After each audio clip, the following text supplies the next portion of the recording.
Notre action s'inscrit dans le cadre d'un projet commun pour nos trois organisations, FOCODE, COSOM et ses structures Burundi, réunies en consortium visant à contribuer pour la réouverture de l'espace civique au Burundi.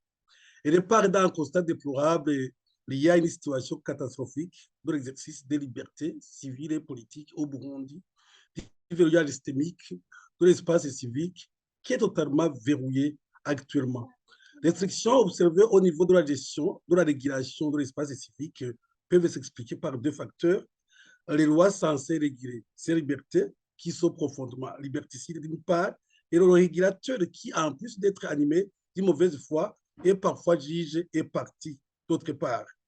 On ne peut pas ne pas citer ici, à titre d'exemple, le ministre de l'Intérieur, sans détourner le regard sur cette saga, donc le Kanjam, de déstabilisation qui est en train de faire subir au parti CNL pour simplement le disqualifier de la scène politique burundaise, autrement dit, mettre au rencard le concurrent de son parti, CDFDD.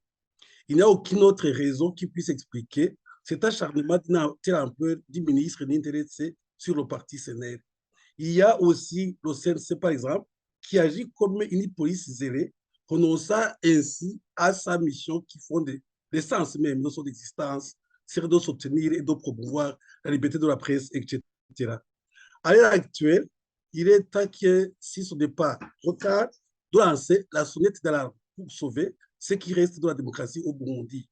Si rien n'est fait, visiblement, on s'achemine vers, si on n'est pas déjà, le monopartisme de fait dans le parti État.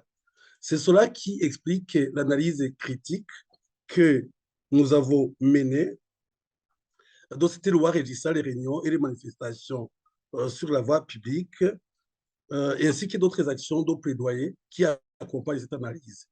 L'objectif de tout ça, c'est pour alerter les différents acteurs de cette souffrance, cette situation agonisante, ce coma démocratique dans lequel notre Burundi fait face actuellement sur le plan de l'exercice des libertés, de la gestion de l'espace civique, politique et démocratique.